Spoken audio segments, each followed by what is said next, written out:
قبل از 98 هم همین روزها بود. مردم میگفتن کی قیام میشه؟ کی مردم میریزن بیرون؟ باید چیکار کنیم؟ الان هم همین موضوعه. مردم میگن کی قیام میشه؟ کی بریزیم بیرون؟ اما نمیگن چگونه سازماندهی کنیم، چگونه برنامه ریزی کنیم، چه باید بکنیم.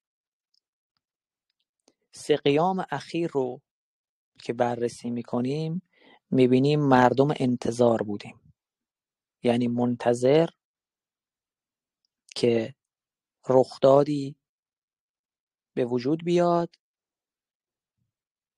هیجانی بیایم بیرون. بنزین گران شد، بریزیم بیرون. نتیجه هیچی. کشته‌های زیادی روی دستمون موند چون سازماندهی نداشتیم. چون روزهایی که باید سازماندهی می‌کردیم نشسته بودیم، در سکوت بودیم، جمعیت انتظار بودیم، منتظر بودیم که یک اتفاق بیفته که فقط بیایم بیرون. الان هم همونه. الان منتظریم بنزین دوباره گرون بشه، یک مهسا امینی دیگه ای کشته بشه، یک انتخاباتی بشه و بگن تقلب شده و از این قبیل. خب برگردیم به 3 قیام اخیر. نقاط ضعف چی بود؟ همین عدم سازماندهی. آیا برای این ضعف فکری کردیم؟ بدون شک به سمت قیام در حال پیشروی هستیم. بدون شک خیابان‌های شلوغ رو خواهیم داشت. بدون شک جمعیت در خیابان‌ها شکل خواهد گرفت. شکی توش نیست. آیا شما شک دارید که اعتراضات بزرگ به وجود میاد؟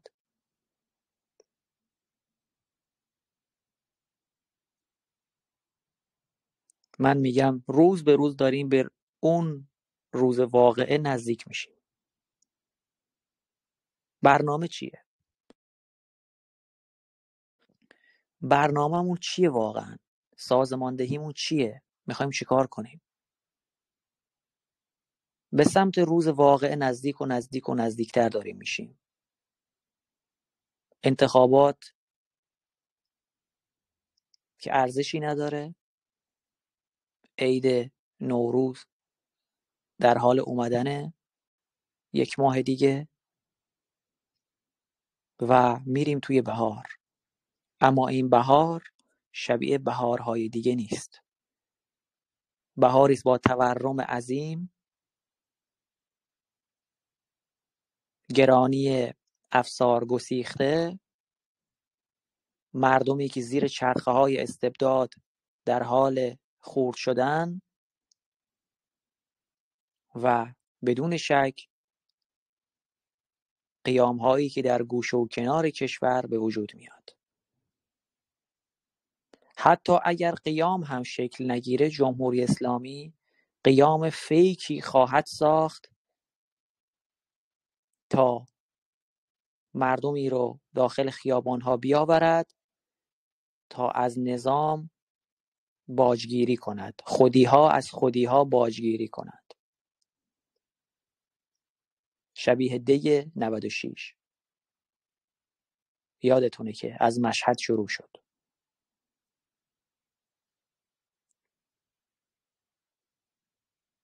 پروژه و سناریوها همه مشخصه. تنها چیزی که نامشخصه سازماندهی توی کشوره. طبق خبرهایی که داریم خیلی زیاد اسلحه در حال خرید و فروش بین مردم. اما این خرید و فروش اسلحه ها برای چیه؟ آیا فقط برای سازماندهیه؟ نه. بخشی از این خرید اسلحه ها به خاطر امنیت خود مردمه. یعنی مردمی که احساس خطر میکنند، مردمی که وضعیت رو میبینند و احساس میکنند که باید یک سلاح گرم داشته باشند برای پدافند از خودشون، پدافند از خانوادهشون، پدافند از اموالشون. چون میدونن نهاد حکومت نهادی ضعیف شده، ناکارآمد و نمیتونه از مردم پاسداری کنه.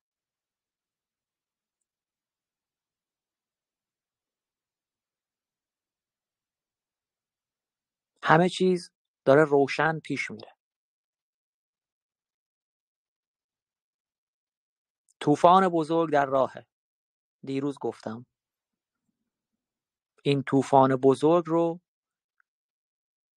اگر نتونیم مدیریت کنیم، کشته‌های بسیاری بر دستمون خواهد گذاشت.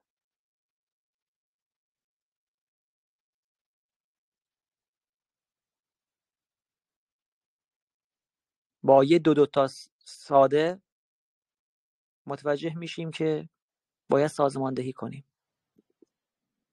همه چیز مشخصه. آخوندی که روبرو ایستاده با اسلحه و مردمی که در خیابانند بدون سازماندهی. رویکردتون چیه؟ در برابر اون اسلحه میخوای چیکار کنی؟ در برابر اون آخوند، در برابر اون بسیجی، در برابر اونی که اومده توی خیابون میخوای چیکار کنی؟ برنامه‌ت چیه؟ منتظر گرون شدن بنزینی که چیکار کنی؟ گیریم الان گرون شد. الان بنزین شده لیتری 200,000 تومان.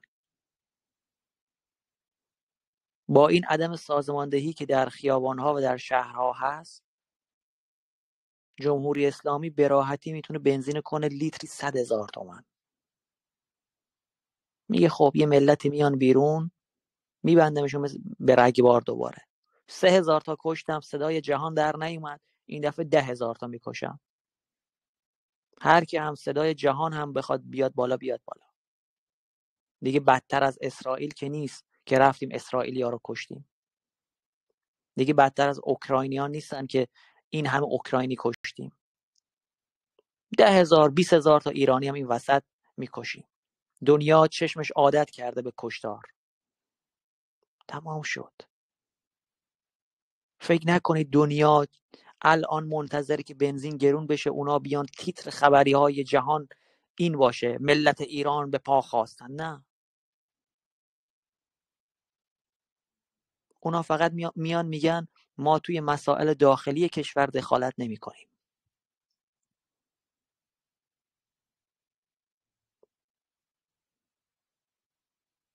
این بار باید حقمون رو خودمون بگیریم. اینو جدی میگم. اینو از ته وجود دارم میگم. صحبت‌هایی که من این شب‌ها دارم میکنم پشت سر هم الان شاید درک نشه. روزی درک میشه که کف خیابون‌ها سرخه.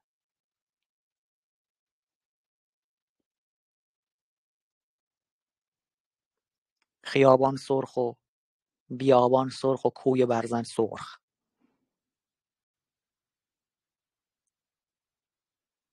اون موقع شاید صدای منو دیگه نشنوید چون اینترنتی نیست.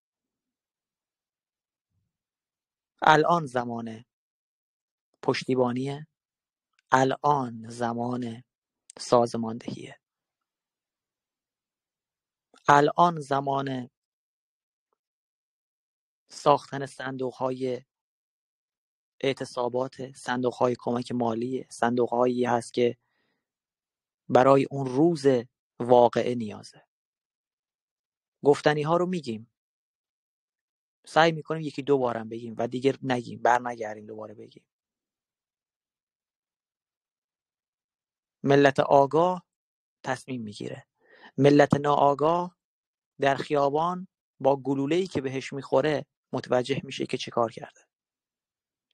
بعد از این همه گلوله، بعد از این همه کشتار، بعد از این همه قبرستان‌هایی که بزرگ و بزرگتر شد توسط حکومت، اگر هنوز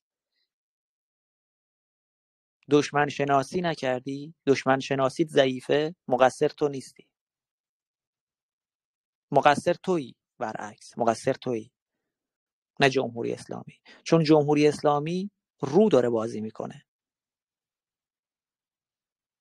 رو بازی میکنه، دلار رو گرون میکنه، طلا رو گرونه، اموالتون رو توی بانک ها میکشه بالا، روز روشن گوشی فیک بهتون میدن، پولتون رو میگیرن گوشی بهتون نمیدن، پولتون رو میگیرن پراید به در نخور بهتون میدن. داره رو بازی میکنه، داره میگه این منم.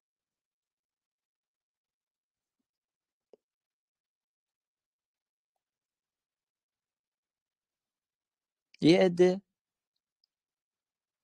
انتظار زال میگن اول عید بنزین گرون میشه. خب ما گیریم الان 1 ماه دیگه بنزین گرون بشه، برنامه تو بگو. جدی با خودت فکر کن، برنامه چیه؟ از این 24 ساعتی که توی طول روز میگذرونی، این همه سال گذروندی، یه بار فکر کن همین الان، بگو خب برنامه من واقعا چیه؟ الان گیریم بنزین شد لیتری 1 میلیون. خب من چیکار کنم الان؟ باید چه برنامه‌ای دارم؟ نه خب من کاری نمیکنم ولی بقیه انجام میدن. بقیه هم مثل تو، بقیه هم مثل تو. برنامه چیه؟ مگه این همه کشته دادیم، بنزین 3 تومانی شد 2900 تومان.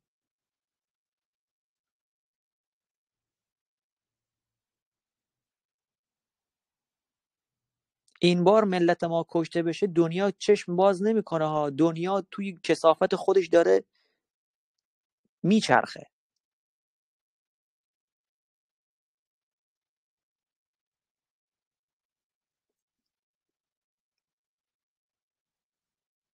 حواستون رو جمع کنید. این حرفایی که من دارم میزنم جدی ترین حرفایی هست که امشب توی زندگیت شنیدی.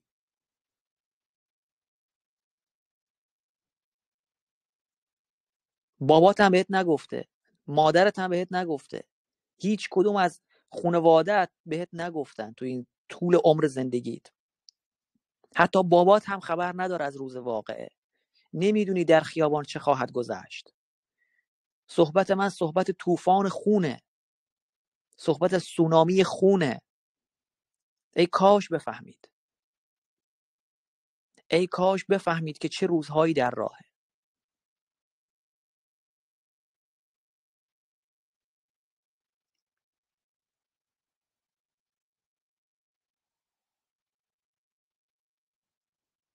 حتی اگر قیامی شکل نگیره، بنزینی گرون نشه، جمهوری اسلامی دست به اشتباهی مثل کشتن مهسا امینی نزنه، با داستان اقتصاد نابود و نابودتر میشیم. بلایی بر سرمون میاره که سر سطل زباله برای همدیگه چاقو بکشیم. بلایی بر سرمون میاره که در نونوایی ها دزدی بشه بر سر نان.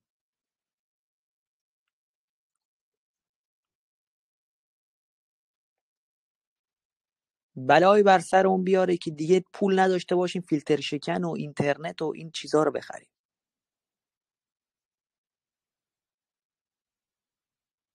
بلایی بر سرمون میاره که یاد کنیم این شبو و بگیم چه حرفایی میزد. ای کاش، ای کاش، ای کاش.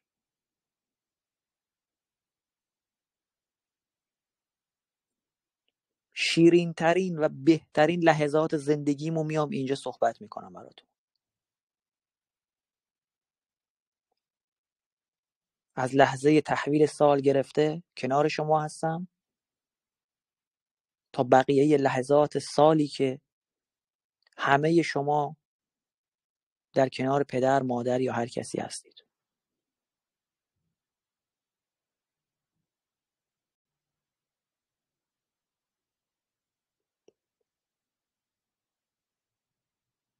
روز واقعه نزدیکه. بیدار شو. یه تیم یه تیم 2-3 نفره تشکیل بده. یه تیم 4 نفره تشکیل بده. نزار حداقل وسط خیابون تک و تنها بمیری. نزار تک و تنها جسدتو ببرن و هیچ وقت هیچ کس پیداش نکنه.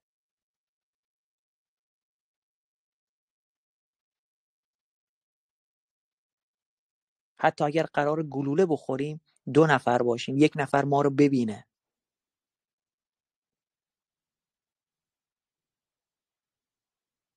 نگن مثل جناب وزیر، هزاران نفر دیگه مفقود شدن چون تنها رفتن توی خیابون. بفرمایید.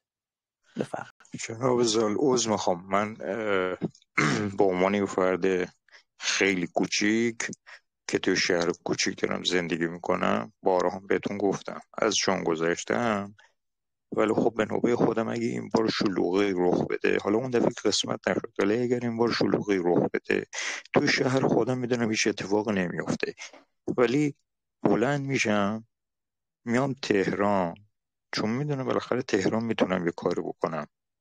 میام تهران، حالا اونجا بالاخره یا میکشم یا میکشنم، بالاخره یه اتفاق میفته، ولی توی شهر خودم که شهر کوچیکیه نمیتونم اقدامی انجام بدم. متاسفانه همینه دیگه، چه میشه کرد. ممنونم. جناب سال درود بر همه. شما فرمودین که از سونامی ملی صحبت کردین بارها تو پستاتون. سونامی قحطی در راهه. ببینید اون روز پیش میاد، اتفاق میفته و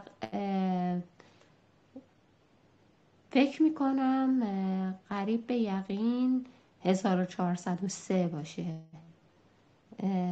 اون موقع دیگه مجبورن سازماندهی کنن. حالا سازماندهی هم به هر شکلی که شد.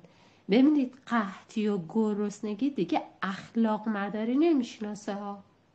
همه مثل زامبی به جون هم دیگه میافتن. بشیم مثل دوره 100 سال پیش، آدمخواری و مرده‌خواری. دیگه کسی نمیتونه بگه این کارو نکنیم، این کار بدیه، اون کار بدیه. اتفاق میفته. گرسنه که نمیشناسه این حرفا رو.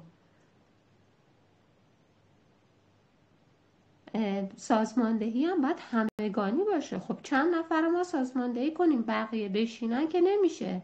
ولی وقتی که این بدبختی هم گریبان اونها رو گرفت، اونها هم مجبورن به مردم بپیوندن. شما یک نگاهی به بازار بندازید، میدونید امسال زمستون چه اتفاقی افتاد؟ تمام اجناس زمستونی به قیمت خیلی پایین تری به حراج گذاشته شدن، یعنی زیر قیمت فاکتور. فکر میکنید تا چقدر بتونن بازاریا دوام بیارن؟ فکر میکنید فست فودیا، باربیکیوها تا چه حد، تا کجا میتونن دوام بیارن؟ بالاخره این اتفاق میفته. ما میخوایم زودتر بیفته، با سازماندهی باشه و اونهایی که خوابن بیدار شن. اما این اتفاق میفته و یقین داشته باشید میفته. اما نمیخوایم کشتار و خونریزی و کشتار همگانی ایرانیان رو در پی داشته باشه. وگرنه شک نکنید که این اتفاق میفته. الان به صحنه شهر نگاه بکنید، همه دیگه نگاه کنید. شما تو چهره این مردم چی میبینید؟ مشتی مردم مغموم و غمگین و غمزده و اینا که توی بازار الکی میچرخن و خیلی ها توانایی خرید ندارن به جز چند درصد که قشره. حالا قشر خاکستری هم صرفا پولدارا نیستن. آدم بوده توی آشغال میگشته، من بهش گفتم تو با زن و بچت هر شب اینجا میای؟ میگه خب چی کار کنم، برم که منو بکشن؟ این حرف 2-3 سال پیشه. برم که منو بکشن؟ گفتم مرگ بهتر از این زندگی واسه تو. این چه کاریه که میکنی؟ قشر خاکستری صرفاً هم پولدارها نیستن ها. ولی این اتفاق میفته. نمیدونم صدای من هست چون اینترنت من خیلی ضعیفه. بله صداتون ما داریم. هم نمیتونیم به جای همه سازماندهی کنیم. این باید به همه برسه. این درد رو باید همه بکشن، باید بچشن، باید بفهمن، باید با گوشت و پوستشون لمس کنن و دیگه راه گریزی وجود نداره. انحطاط اقتصادی راه گریزی نداره. الان قیمت دلار قیمت واقعی نیست که دارن اعلام میکنن با توجه به تورم. اما اگر قیمت واقعی رو اعلام کنن، میدونید چه اثر روانی بسیار بدی خواهد گذاشت؟ قیمت واقعی دلار هم مشخص میشه و این حکومت دیگه ترسی نداره. اگر یک زمانی بهش اگه میگفتن دزد، اختلاسگر، فلان، بهمانه، ترس، حالا به نحوی ترس که نداشته، به نحوی میومد از خودش تدافع میکرد، ادله می آورد، الان راحت داره دزدی میکنه، براش اهمیتی نداره چون کسی نبوده مقابلش. نه پوفیوزوسیونی بودن، نه مردمی که متحد باشن. کی مقابلش بوده؟ هر کاری خواسته کرده. تو ما تحت مردم ایران کرده با عرض پوزش. دیگه نمیدونم چی بگم. خیلی من جالبه اصلا برای از من. خبر شنیدن این موبایل جناب بذارید صحبت کنم. من میکروفون رو قطع میکنم و شما بفرد. من تعجب کردم از اون آدمایی که رفتم برای آیفون ثبت نام کردن. آیفونی که خیلی از اپلیکیشناش کار نمیکنه، کاربردی نیست تو کشور ما. من نمیدونم این مردم چرا این فکر رو میکنن. یعنی من مفتی هم بهم میداد جمهوری اسلامی، من توی این صف نمیستادم، به شرافتم نمیستادم، به ایرانم سوگند این کار رو نمیکردم. اما ما چه کنیم با این ادعادم؟ و جناب زال، پشتوانه سازماندهی مالی هستش. ما باید تمکین مالی بشیم، باید تأمین مالی بشیم. من الان به خیلی دارم رو میزنم ولی اغلب حزبی هم یا به فکر جیب خودشونن. مثلا شخصی رو میشناسم که باش ارتباط برقرار کردم، یعنی 50 میلیون 100 میلیون بهتون بگم چجوریه، مثل یه پول خوردی هست که میبرید تو بازارا که یه در حده که 2-3 قلم جنس بگیرید. واسهش اینطوری بوده اما اعتنا نکرده و من نمیدونم با اینها چه باید کرد. حالا گیریم یه عده برن خانواده‌شون هم میبرن. مطمئن باشید که اون روز واقع میرسه و خیلی هم بد خواهد بود، چون مردم بیدار نشدن، به بیداری نرسیدن. مدام امیدشون به این بوده، به اون بوده، به چپ بوده، به راست بوده، به فلانی بوده، به وکالت بوده، نمیدونم به اون آقایی که رفت دیوار ندبر رو لیس میزد. آخرین بوسه رو ما یادمون نمیره از دیوار ندبه.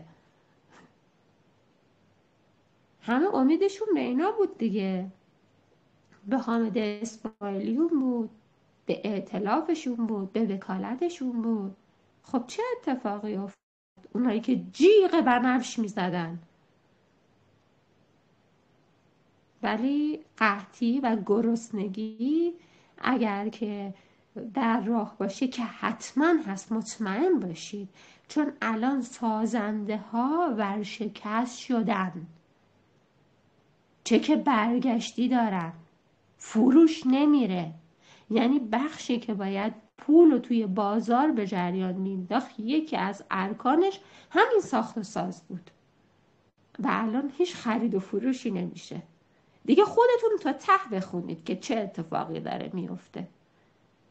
حالا اونهایی که سازماندهی نمی‌کنن خودشون ضربه میخورن.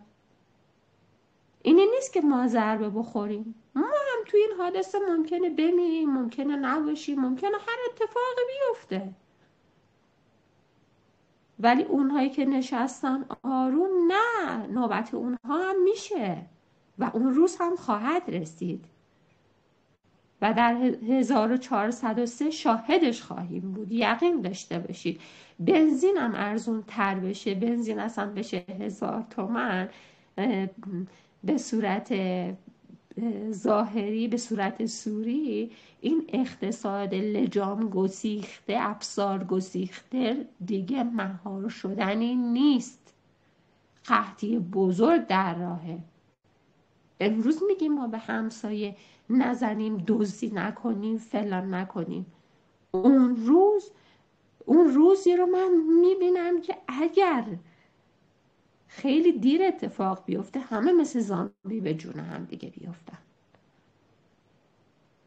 و هر اتفاقی هم در انتظار ما خواهد بود. اینه که میگید اتفاق میفته، 100% هم اتفاق میفته، به بدترین شکل ممکن هم اتفاق میفته. تاریخ بارها نشون داده.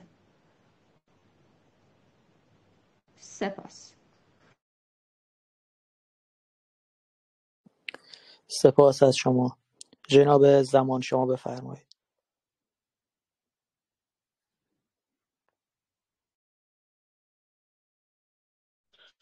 خیلی برای من جالبه که اینجا تو شهر کوچیک هستم و تقریبا از شاید 1 سال پیش یا 2 سال پیش تو خیابون قدم میزدم و اینا، متوجه این شدم که اکثر مغازه هایی که حالا پوشاک بودن یا مشغول کارهای دیگه بودن، همه تبدیل شدن به مواد غذایی، همه تبدیل شدن به سوخاری های بیرون بر اینطور چیزا.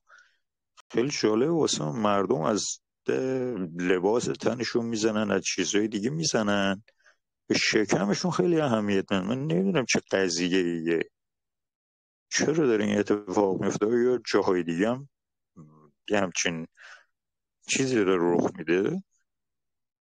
و اینکه خدمتتون عرض بکنم آدم اگه بخواد ریشه ایرانی داشته باشه باید از کشته شدن بچه‌های نازنینی مثل همین مهسا یا بالاخره پسرها دخترها، من که خودم به شخص وقتی عکسای این بچه‌ها رو میبینم اصلا موبتنم سیخ میشه. برای همین گفتم که وقتی همچین حسی دارم دیگه برام مهم نیست که بلندشم بیام اونجا بخوام بزنم و بکشم و حالا کشته بشم. دیگه اون بستگی به شخصش داره دیگه که چه حسی بهش دست بده. ممنونم. زال عزیز میتونم صحبت کنم؟ بفرمایید. در جواب آرتمیس عزیز میخوام چند تا صحبت انجام بدم. ببین دوست عزیز، اون بحث قطعی شما میگه به قطعی غذا میاد، شما به عنوان یک موقعیت بهش نگاه نکن. همین قطعی چیزیه که رژیم داره انجام میده. دو دید متفاوت داریم من و شما. و یک شما اینطوری در نظر که بگی یک قیام و یک تظاهرات یا اعتراضات که رژیم برنامه‌ریزی میکنه که باهاش بتونه مبارزان رو شناسایی کنه. وقتی اقتصاد جامعه ضعیف بشه قدرت تفکر رو از آدم ها میگیره و دیگه چیزی به اسم انقلاب و مبارزه رخ نمیده. اگه چیزی رخ بده غارت همدیگه است، نه جنگ با یک دولت و یک رژیم. پس به نظر من اگر ما آماده مبارزه و سازماندهی نکنیم این رژیم هست که ما رو به خیابون میکشه، با فقر، با خیلی چیزهای دیگه، اما کنترل شده. یا شما بگو جنگ قدرت داخلی، امتیاز گرفتن از همدیگه. خیلی راحت وقتی تعداد بیشماری از کسایی توانایی مبارزه و سازماندهی رو دارن یا بعدا سازماندهی نکردن، یک موقعیت حساس و احساس وارد خیابون میشن، کشته میشن، دستگیر میشن، زندانی میشن، اعدام میشن و بقیه اخته میشن. و باور کن اگر نون خوردن هم نداشته باشن به میدان دیگه تکون نمیخورن، هیچ حرکتی نمیکنن، چون میکردن. الان هم تو همون فقر هستیم به وحشتناکترین نوع ممکنش، اما چون سازماندهی نداریم، اگر میبینی جایی یکی میره خودکشی میکنه، به جای اینکه بره از دولت انتقام بگیره یا سازماندهی کنه برای علیه این اتفاق که یک عاملی داره، علیه اون عاملش به جنگه، خودشو مقصر میدونه و به افسردگی و امیدی میرسه. حاکمان هیچ ارزشی برای من و شما قائل نیستن، اونا به فکر منافع خودشون هستن و اینو در نظر میگیرن. و اینطوری فکر نکن که با یک قطعی ما میتونیم انقلاب کنیم. نه، ما فقط میتونیم همدیگه رو پاره کنیم دیگه، نمیتونیم به سراغ دولت تا دندون مسلح بریم و توان اصلا راه رفتن هم از دست میدیم. با مرگ عزیزامون به جنون میرسیم و کلن به فرط نابودی میرسیم دیگه. برای همین ما از سازماندهی صحبت میکنیم و میگیم سازماندهی از نون شب واجب تره، از هر چیزی که ما فکرشو میکنیم واجب تره. وگرنه خیلی راحته. الان 2% از جامعه ایران بیشتر نیست که میتونه گوشت بخره، میتونه ماهی بخره، در سبد غذایش وجود داشته باشه، میتونه حداقل 1-2 وعده یا 3 وعده غذایی کامل بخوره یا یک رستورانی بره. بقیه الان فلافل هم دیگه گیرشون نمیاد بخورن، یک بخور نمیری که فقط نفس میکشن. اون سازماندهی به اون آدم انگیزه میده، به اون آدم امید میده، به اون آدم برنامه میده. خیلی ها میگن ما چطور سازماندهی کنیم، از کجا شروع کنیم. سازماندهی رو یک لولو خورخوره میدونن، یک چیز از نیافتن. از هر کسی میپرسی میگه من تو یک شهر کوچیکم و اینجا آدمی پیدا نمیشه. وقتی تاریخچه همون شهر رو بررسی میکنی دیگه نگاه میکنی که اون شهر در اعتراضات مثلا 96 98 401 پرچمدار بوده، بچه کف خیابون بودن. از کجا آمدن؟ یهو خدا مثل ابابیل یا وحی نازل شده اونا اومدن پایین؟ نه دوست عزیز، اونا مردم همون کوچه خیابونن، مردم همون شهرن، اینا که از زیر بطنی اومدن. این ماییم به خودمون زحمت نمیدیم بریم تحقیق کنیم، بریم صحبت کنیم، وقت بذاریم. بله آرتمیس عزیز، ما نیاز به هزینه داریم، نیاز به منابع مالی داریم، ولی آیا براش تلاشی کردیم؟ منظورم شما نیست، کلی دارم این حرفا رو میزنم. آیا لابیگری کردیم؟ آیا ارتباطاتی برقرار کردیم؟ هیچ موقع به این فکر نکن که اونی که میخواد کمک کنه حزبیه، برات مهم نباشه. اون میخواد از تو استفاده کنه، تو از اونم استفاده کن. اینو همیشه در یادت باشه. وقتی میتونه منابعی برات تأمین کنه ازش استفاده کن. بگو باشه من میام، فکر کن من جزو حزب تو هم هستم، بیا منابع تو در اختیار من بذار، بیا به من امکانات بده تا من بتونم مبارزه کنم. فردا روز ایران آزاد شد، من میام علنا میگم حزب تو هم. وقتی اون منفعت خودش رو در نظر میگیره تو هم از اون استفاده کن. استفاده، این ما همه این وسط استفاده میشیم.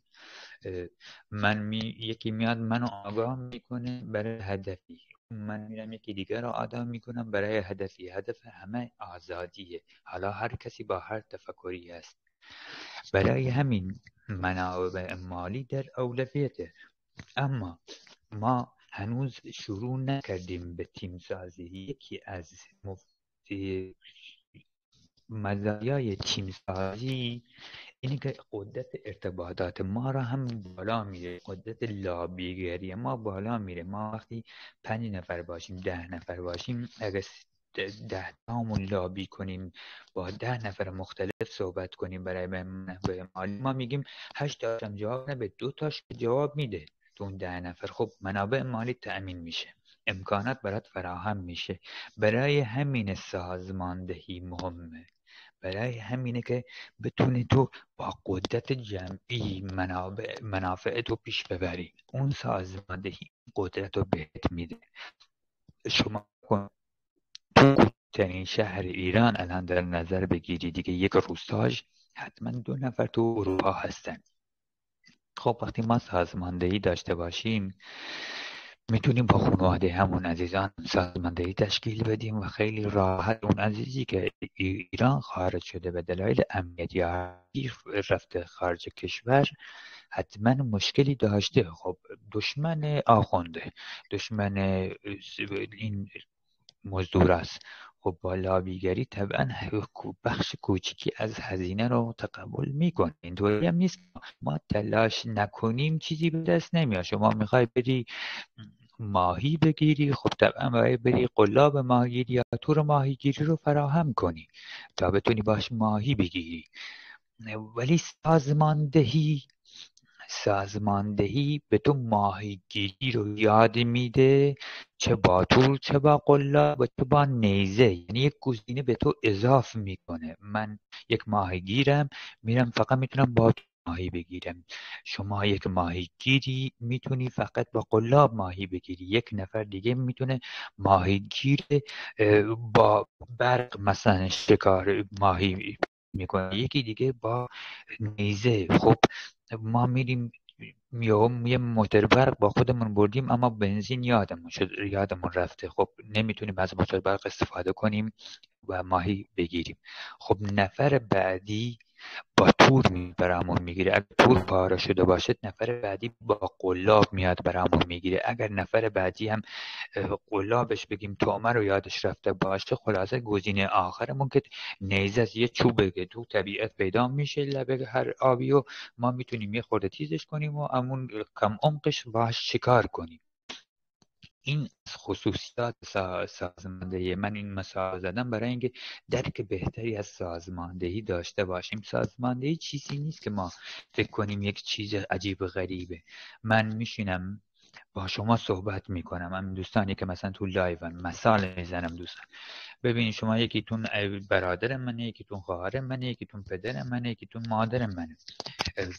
خب یکیتون پدر بزرگم، یکی مادر بزرگم، اینا دیگه از همین صحبت میکنیم، میگیم من میخوام این کار رو انجام بدم.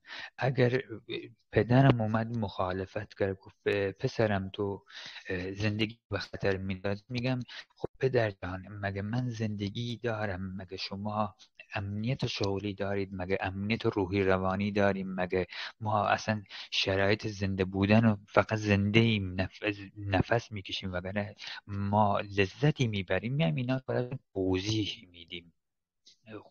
اون پدر طبعا به اون باور میرسه، میگی خب پدر جان تو 30 سال باید خیلی عذر میخوام سگ دو بزنی جون بکنی که آخر سر چیه حقوق بخور نمیری که اونا معلوم نیست چند ماه بهت بدن که بتونی آخر عمر تو پیری حد دست دراز که اونم هست. اگر مادرم من مریض بشم بخوای ببری دکتر مجبوری از دایی، عمو، خاله قرض کنی. وقتی بیاید چنین مسائلی رو برای پدرتون توضیح بدید بدون شک بار اولم به خاطر امنیت تو پدر دیگه بیاد یه مخالفتی بکنه، صدی بار دوم راضی میشه و خودش هم رایت میکنه.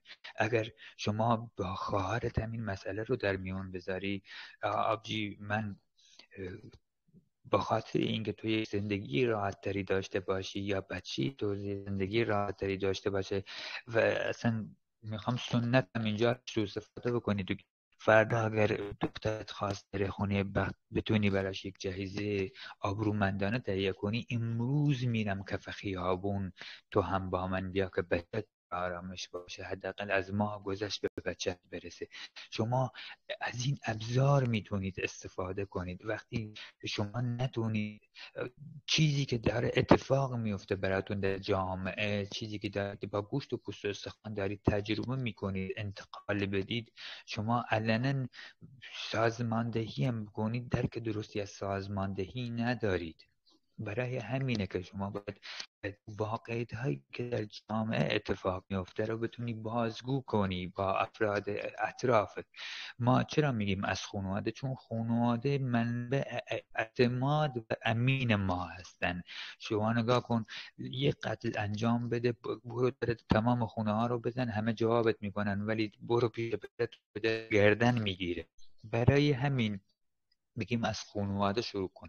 اون خانواده یواش یواش وارد اجتماع میشه، برخوردها، تعاملا، میتونیم بقیه هم آگاه کنیم. اونا دیگه با ما سازماندهی نمیکنن، اونا میرن افراد خودشون رو پیدا میکنن. همین لایو مگه ما با هم سازماندهی این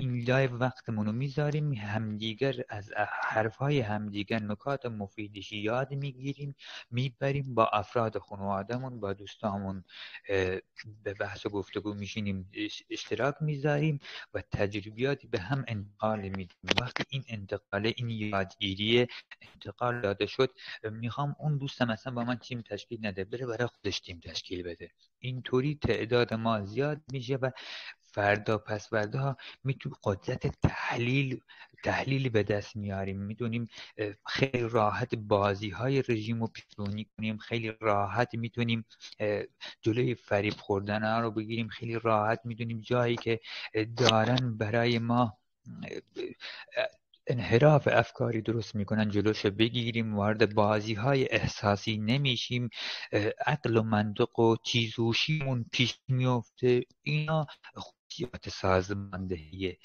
خیلی راحت شما از هر کدوم از اینایی که گفتیم، من تا صبح میتونم براتون مثال بزنم که تو از چه راهی داره صحبت رو برای سازماندهی واکنی. خب شما میرید فوتبال میکنید با دوستتون، مثال میزنم، سال عزیز وقت هست یا تریبون بدم دوستان دیگه؟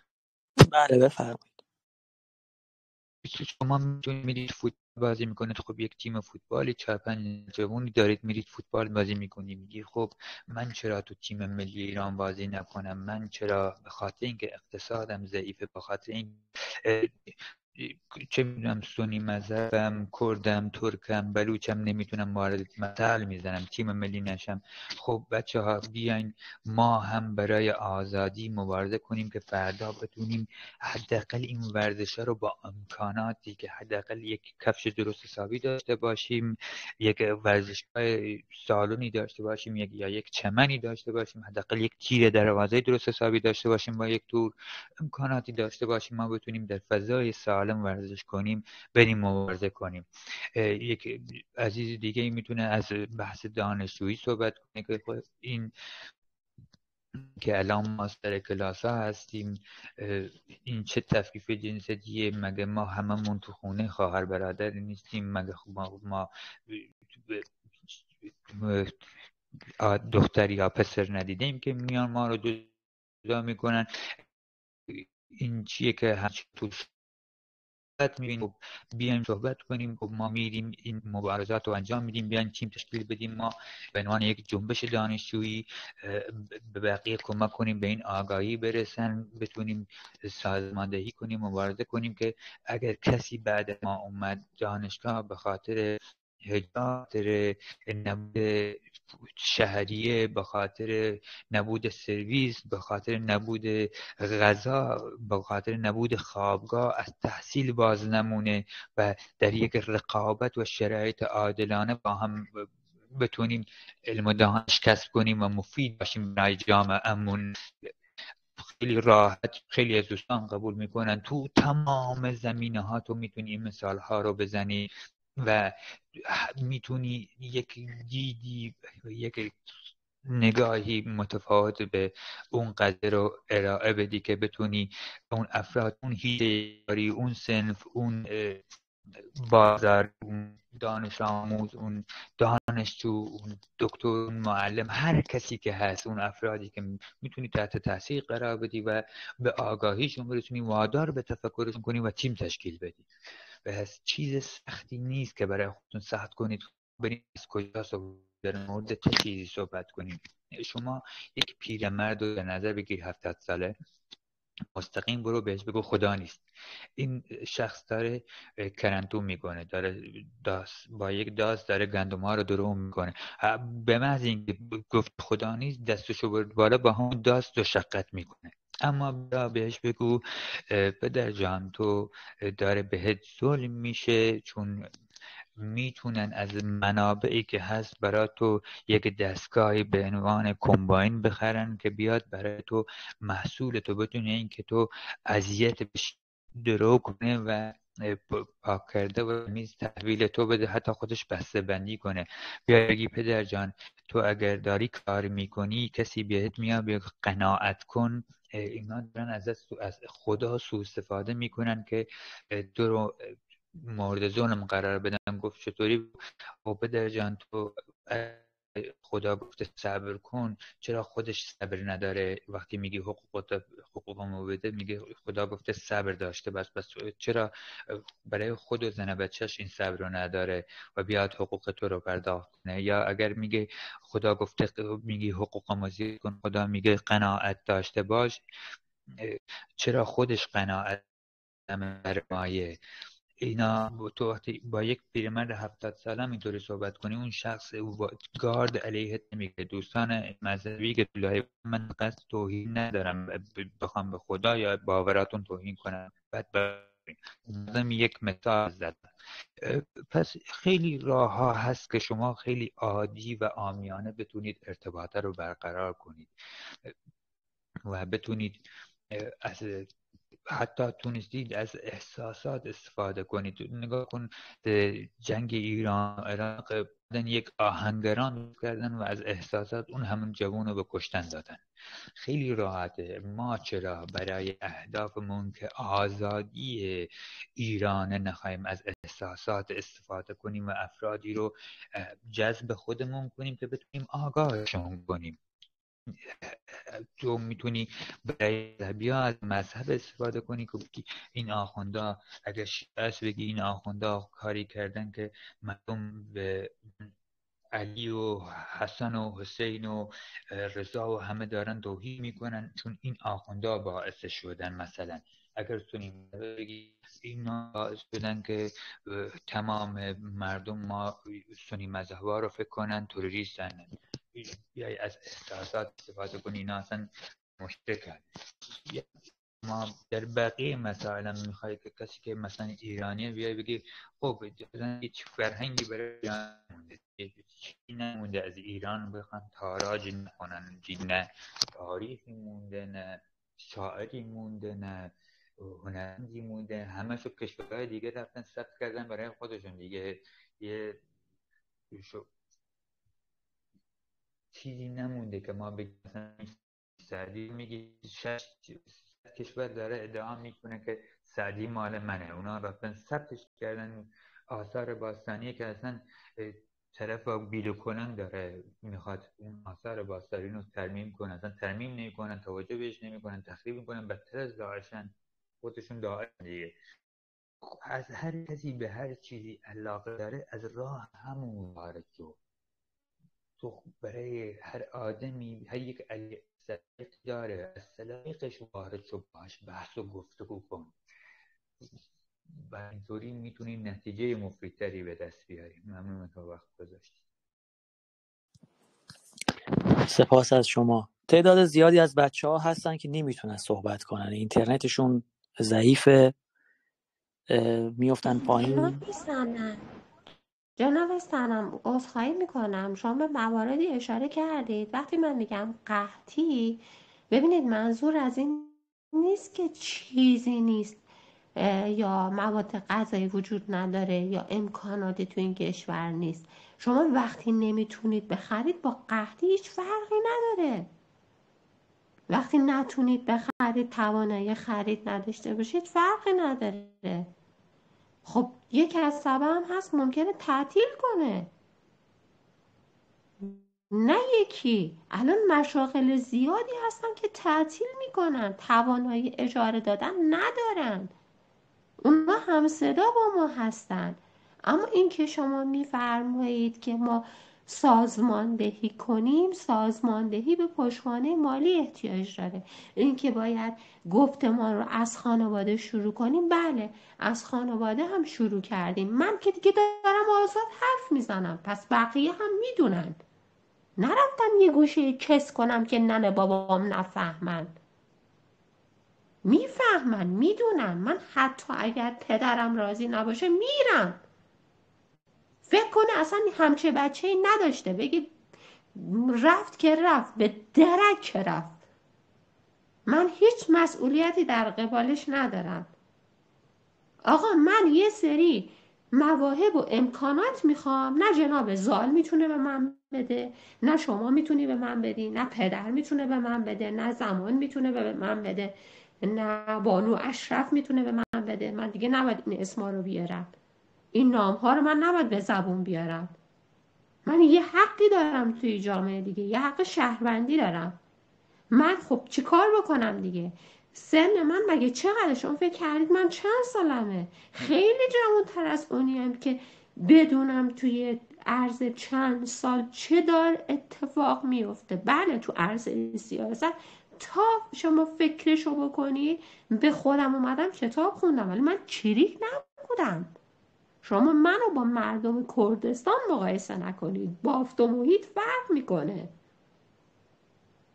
خب با چند تا قشر صحبت کنم، بگم بابا تویی که آرایشگری میخوای پول در بیاری، خب بیا با ما همگام بشو، بعدش پول در بیار. خانمی که میخوای لخت بشی، لختم بشو، فقط با ما بیا. آقایی که پیتزا فروشی، فست فود داری، خب تو هم با ما بیا. من دیگه میدونید با چند قشر صحبت کردم؟ میدونید همه اینا خطرناکه با توجه به اون جامعه‌ای که من دارم. من الان نمیتونم بگم کی هستم، جز چه گروهی اقلیتی هستم. اینا که من نمیتونم بیام اینجا عنوان کنم. اگر برای شما خطرناکه، برای من 100 بار خطرناکتره. ولی من با تک تک اینا دارم صحبت میکنم. دیگه چی بگم؟ بگم بابا خانم تو میخوای پول در بیاری، آرایشگر مگه تو پول نمیخوای؟ مگه تو درآمد نمیخوای؟ مگه تو زندگی نمیخوای؟ آی عاشق مگه تو نمیخوای زندگی کنی؟ خب راحت اینه. من همینجوری که نمیتونم همه رو سازماندهی کنم، پشتوانه مالی داشته باشیم. میدونید با چند نفر ارتباط برقرار کردم؟ یا حزبی‌ام یا نمیدونم ازت انتظار دارن، مجاهدین خلق مستقیما به من گفتن من برم زیر بلیت اینها دیگه به این حقارت کشیده بشم؟ فکر کردین من از اینا بگیرم تمامه دیگه، ولم میکنن دیگه، تمام کار تمومه. من پوله رو گرفتم و برو که رفتیم حاجی مکه. این طورا هم نیست. ما لابیگری نداریم. شما لابی میگید، ما لابی نداریم. ما هنوز سازماندهی نداریم. ما نمیتونیم به همدیگه اعتماد کنیم. ما نمیدونیم چقدر مزدور و نفوذی بینمون هست. شما مردم کردید جاشو دارید، ولی وقتی که تو کلان شهرها زندگی میکنید بحث کلان شهر متفاوته. شما اصلا نمیتونید همیشه تشخیص بدید. شاید این همسایه بغلی شما هم باشه ولی شما ندونید، چون شهرهای مهاجرنشین قدری سخت‌ترن. شما مردم کردستان وقتی برید هم دیگر رو میشناسید، حمایت میکنید، ولی شهرهای دیگه که مهاجرنشینن این قضیه رو ندارن، فرق میکنن. با چند نفر صحبت کنیم؟ میگید سازماندهی، بله برای من جا افتاده. من دیگه باید چیکار کنم؟ با چند تا قشر صحبت کنم؟ با چند تا صنف صحبت کنم؟ به نمایندگی از چند نفر باید صحبت کنم؟ من با بزرگان خودمون هم در افتادم که به من لقب بی تربیت، بی شخصیت، بی حیا همه چی میگن. بذار بگن، مهم نیست واسم، اهمیتی نداره.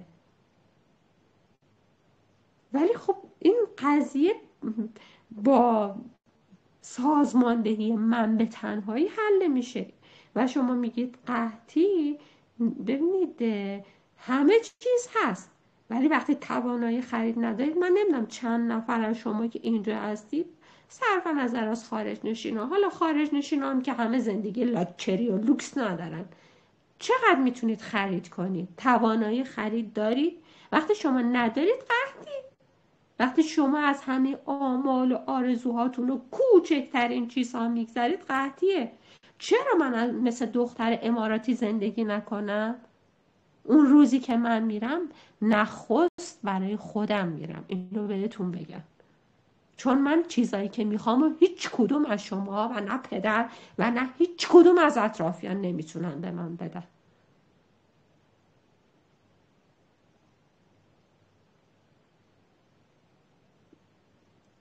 و بله پدرم اطلاع داره، ناراضی هم باشم ناراضی باشه، برای من اهمیتی نداره. من اگه بخوام به حرف این و اون باشم که باید برم یه گور بکنم بخوابم توش دیگه.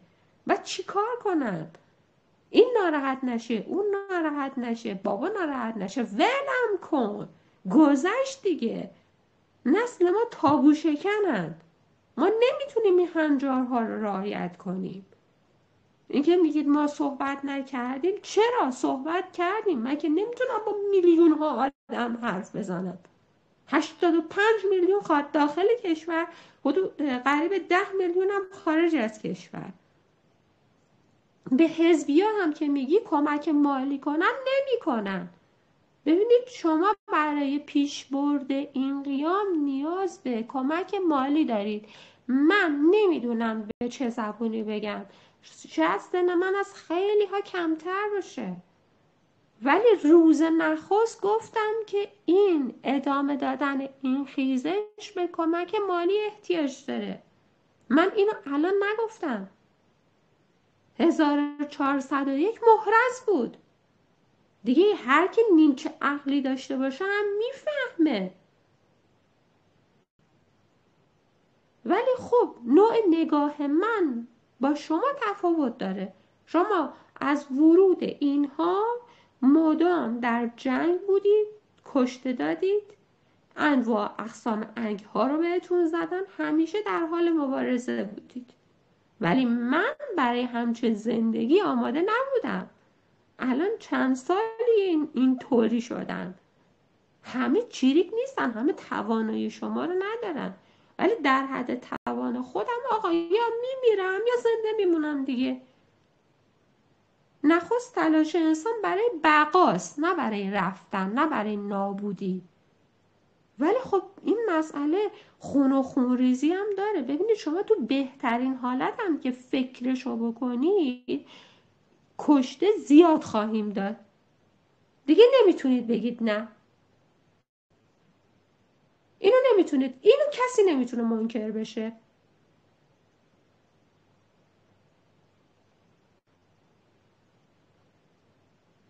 ما با یه رژیم توتالیتر کلیپتوکرات دزد بی سر و پای نسل محمد پدوفیلی بادیه نشین کثیف بی همه چیز و بی ناموزترین آدم‌های تاریخ مواجه هستیم.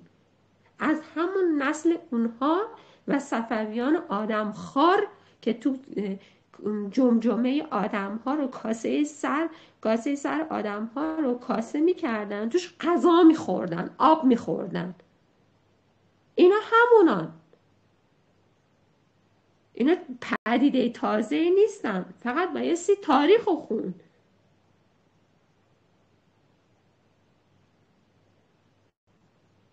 نمیدونم صدای من بود یا نه جناب سانم. من صحبتم صداتون بگونه بود. دیگه سپاس از شما جناب زال. من بیش از این وقت رو نمیگیرم و شاید دوستان بخوان صحبت کنن. میکروفون رو قطع میکنم. بقیه دوستان صحبتی ندارن؟ عرضم به حضور شما که خانم آرتمیس هم راست میگن، درست میگن خانم آرتمیس. ما نمیتونیم شخصا الان باز بگم من نوعی باز میشم من تو شهر کوچیک، بابا من در اون حد نیستم بتونم یک چند نفر رو دور خودم جمع بکنم. باید کسایی باشن مثل جناب سنم، مثل جناب زال یا مثل کسای دیگه که یه مقدار از یه سری فنونی دارن سردر میارن و ما بتونیم چیزایی از اونا یاد بگیریم. من نمیتونم به شخصی هیچی یاد ندارم برم تو 3 نفر دور خودم جمع بکنم بگم میم فلان کارو بکنه فلان کارو بکنه. خب مسلما آخر شکسته. ایرام نمیگن خانم آرتمیس. ممنونم، گوش میکنم.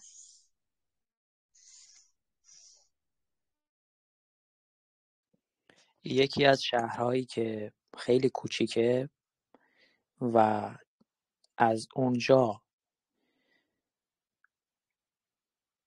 تعدادی از بچه‌ها پیام میدادن توی این سالها که شهر ما کوچیکه، اصلا توش هیچ اکتی به وجود نمیاد. شهر جمع بود. شهری که حتی توی این 45 سال اخیر بلند نشد. حتی زمان سال 56 57 هم بلند نشد.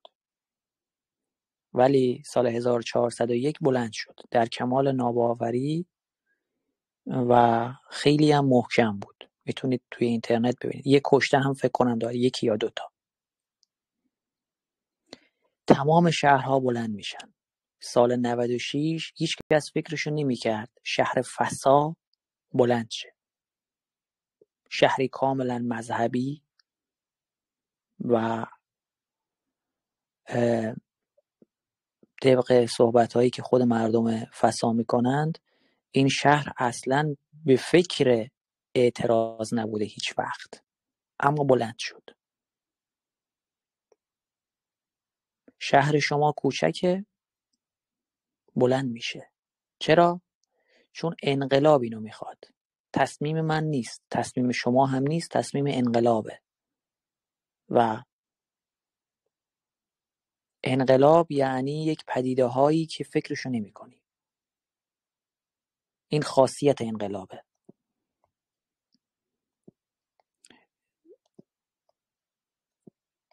جناب من میخوام راه رو بیارم بالا، اینترنتش اونقدر ضعیفه که اصلا نمیاد. بقیه دوستان اگر صحبتی دارید بفرمایید.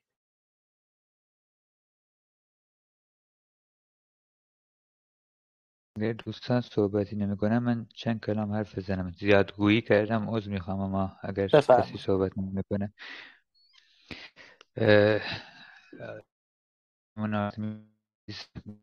شرایط ما با شما متفاوت. من منکری نمیشه.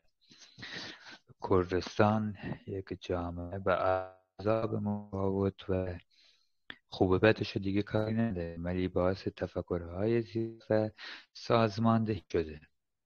اما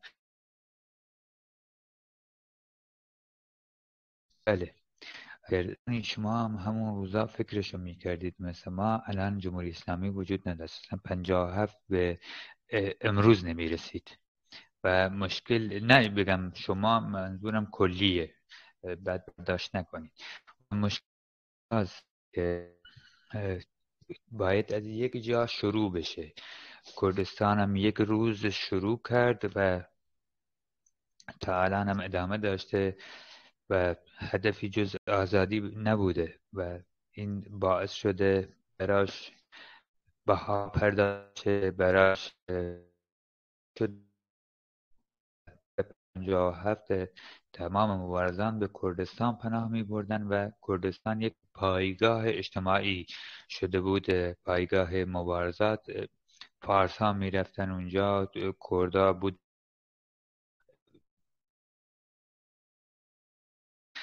و در اونجا در سازمان هایی که وجود داشتن مبارزاتشون رو ادامه میدادن. اما تا کی قرار ما مبارزه رو شروع نکنیم؟ همش میگید نیاز به سرمایه هست. بله، منم گفتم بله نیاز به سرمایه هست، نیاز به پشتوانه مالی هست و اساسیه. اما دوست عزیز، من شما رو نمیگم تک نفره برید تمام مسئولیت ها رو انجام بدید. ما نیاز داریم هر کسی گوشه ای از کار رو انجام بده. وقتی ما اسممون میشه ما دیگه، هر کدوم یک رابط پیدا میکنیم، هر کدوم یک لابیگری انجام بتونیم به باورتون که میتونیم انجام بدیم. و یکی از کارهایی که من دیدم مبارزان انجام دادن بوده وسایل خونه‌شونم برای روز مبارزه فروختن تا تونستن منابعی و راهکاری پیدا. بمیرم زیر پرچم و بلیت مجاهدین و سلطنت نمیرم، یعنی بمیرم همین الان جمهوری اسلامی بگیره اعدامم کنه پرچم اونا. اما هیچ موقع دست به تخریب کسی که طلب داره پرداخت میکنه یا حتی که صدمه دیده یا مجاهدینم باشه نمیزنم یا علیهشون نیستم، چون اونا دارن در داخل ها پرداخت میکنن با کسایی که بیرونن متفاوت. راه کاری بگردیم همه با هم بتونیم این اتحاده رو تشکیل بدیم. هر کسی با هر تفکری. آزادی یعنی همین. اگر دنبال آزادی هستیم، آزادی یعنی همین. یعنی من مثلا بیادبی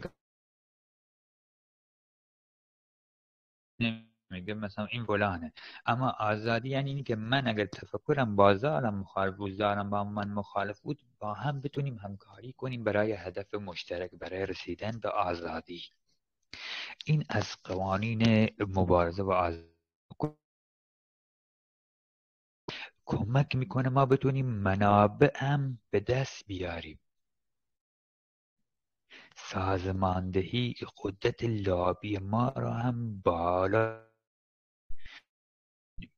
ببین نیست که